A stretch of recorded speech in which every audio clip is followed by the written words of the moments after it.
Hello बच्चों, हम BSc second year की ऑर्गेनिक केमिस्ट्री पढ़ रहे थे, जिसमें हम अम्ल व्युत्पन्न के बारे में अध्ययन कर रहे थे।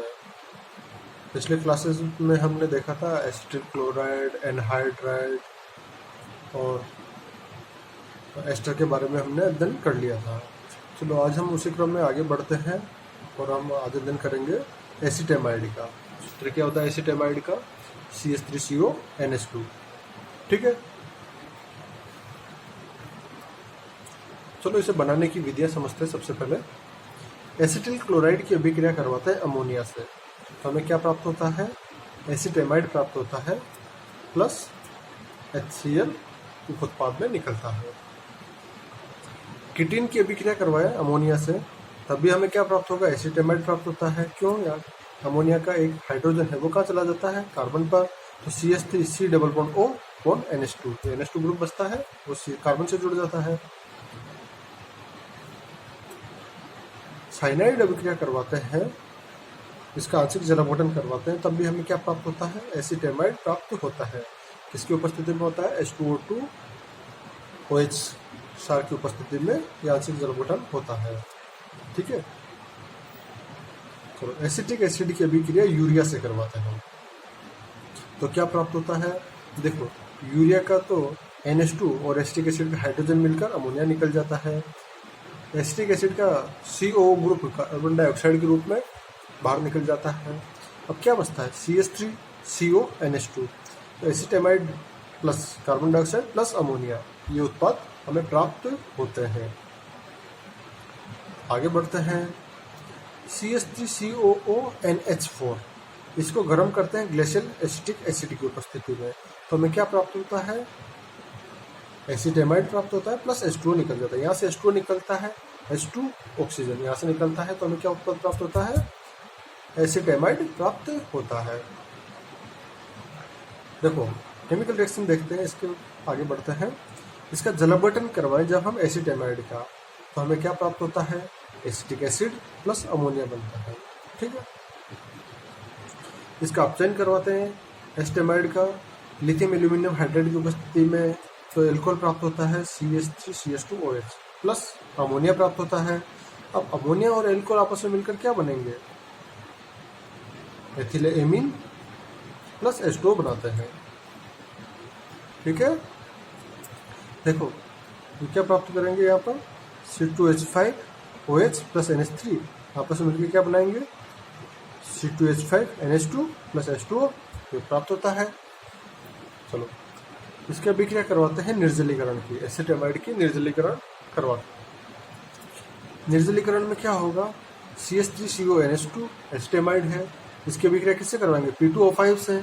P2O5 से अभिक्रिया करवाएंगे तो ये क्या निकालता है? H2O निकालता है। H2O मॉलिक्यूल निकालेगा, तो एक बार इसमें देखो H2O मॉलिक्यूल कहाँ से निकलेगा? यहाँ से H2 निकलेगा, यहाँ से ऑक्सीजन निकलेगा, तो इन दोनों के बीच में बंध बन जाएंगे, तो CH3CN यही होगा ना, साइनाइड बनेगा यहाँ पर, तथा H2O उत्पाद के रूप में प्राप्त होते हैं। आगे बढ़ते हैं। चलो नेक्स्ट में देखते हैं। एसिटेमाइड की अभिक्रिया करवाते हैं HNO2 से। N ऑक्सीजन देखो ये इस तरह से टूटता है, एक बार इसको HNO2 को इस तरह से रख ले। नाइट्रोजन के HNO2 को कैसे, देखो एसिटेमाइड को तो ये रख लिया, अब HNO2 को कैसे तोड़ेंगे? N double bond O bond OH, तो नाइट्रोजन निकलता है, H2O निकलता है और CH3C double bond O bond OH, तो acetic acid plus nitrogen plus H2O प्राप्त होता है। चलो लास्ट रिएक्शन देखते हैं। बहुत इंपॉर्टेंट नेम रिएक्शन है, अक्सर एग्जाम में पूछ ली जाती है, किसी न किसी एग्जाम में ये क्वेश्चन आता ही आता है। हाफमान ब्रोमेमाइड अभिक्रिया। देखो एमाइड की अभिक्रिया किससे करवाते हैं? ब्रोमीन से। ब्रोम एमाइड अभिक्रिया करवाते हैं KOH की उपस्थिति में, तो हमें क्या प्राप्त होता है? प्राथमिक एमीन प्राप्त होती है प्लस K2CO3 उप उत्पाद के रूप में निकलता है। ठीक है, ये हमारी इंपॉर्टेंट नेम रिएक्शन है। एमाइड की अभिक्रिया ब्रोमीन से करवाए KOH की उपस्थिति में, तो हमें क्या प्राप्त होता है? प्राथमिक एमीन RNH2 ये प्राप्त होता है प्लस K2CO3 प्राप्त होता है। मैकेनिज्म देखते हैं। देखो ये एमाइड है, एमाइड में ये जो KOH का OH माइनस है, ये क्या करता है? NH2 के एक हाइड्रोजन को अपने साथ मिलाकर निकल जाता है और यहाँ पर क्या प्राप्त होता है? RC double bond O bond NH minus. अब इस पर जो ब्रोमीन है ये पार्टिसिपेट करता है और ये Br प्लस में टूटता है, और जो Br प्लस वाला पार्ट है, पॉजिटिव वाला पार्ट है, वो कहाँ चला जाएगा, NH के पास में चला जाएगा। और ये क्या बनेगा, RC double bond O bond NH Br बनेगा, यही बनेगा। फिर से OH माइनस की भी क्रिया करते हैं और ये हाइड्रोजन को यहाँ से फिर से निकाल लेता है। तो यहाँ से फिर क्या बना, RC double bond O bond N minus bond Br। देखो यहाँ पे माइनस बचा ना, यहाँ से H प्लस निकल गया। तो अब इसमें से ब्रोमीन निकल जाता है और ये क्या प्राप्त होता है, RC double bond O bond N, इसे क्या बोलेंगे, एसिल नाइट्रीन। ये एक इम्पोर्टेंट इंटरमीडिएट है, एसिल नाइट्रीन बनता है। नाइट्रीन के बारे में अक्सर क्वेश्चन पूछा जाता है कि इसमें इंटरमीडिएट क्या बनेगा, कौन सी अवस्था बनेगी, नाइट्रीन अवस्था बनती है नहीं बनती है, तो एसिल नाइट्रीन अवस्था यहाँ पर बनती है। ठीक है। अब इसमें R माइनस शिफ्टिंग होता है, R माइनस शिफ्टिंग होता है तो कहाँ चला जाएगा, R यहाँ से निकल कर नाइट्रोजन पर। तो अब क्या उत्पाद प्राप्त हो गया, RC double bond N, sorry R bond N double bond C double bond O। ये क्या प्राप्त हुआ, एल्किल आइसोसाइनेट प्राप्त हुआ। अब एल्किल आइसोसाइनेट का KOH की उपस्थिति में अभिक्रिया करवाते हैं तो हमें उत्पाद प्राप्त होता है RNH2 1 degree amine plus K2CO3 प्राप्त होता है। ठीक है। तो फाइनली हमने देखा कि जो इसकी मैकेनिज्म है, पूरी मैकेनिज्म को एक बार समझते हैं। ये बहुत इंपॉर्टेंट अभिक्रिया है, इसलिए इसको बार बार समझा रहा हूँ।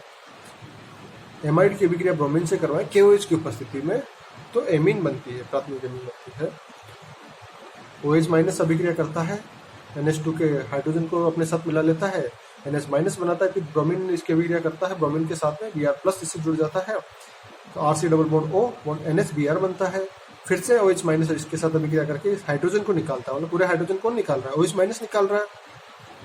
फिर यहाँ पर ब्रोमाइड निकल जाता है और यहाँ पे बचता क्या है, एसिल नाइट्रीन बनता है। ये एसिल नाइट्रीन एक इम्पोर्टेंट इंटरमीडिएट है या उत्पाद बनता है अभिक्रिया क्रियाविधि के दौरान। एसिल नाइट्रीन बनना अक्सर एग्जाम में डायरेक्ट यहाँ से भी क्वेश्चन पूछा जाता है बहुत सी बार कि क्रियाविधि के दौरान कौन सा उत्पाद बनता है।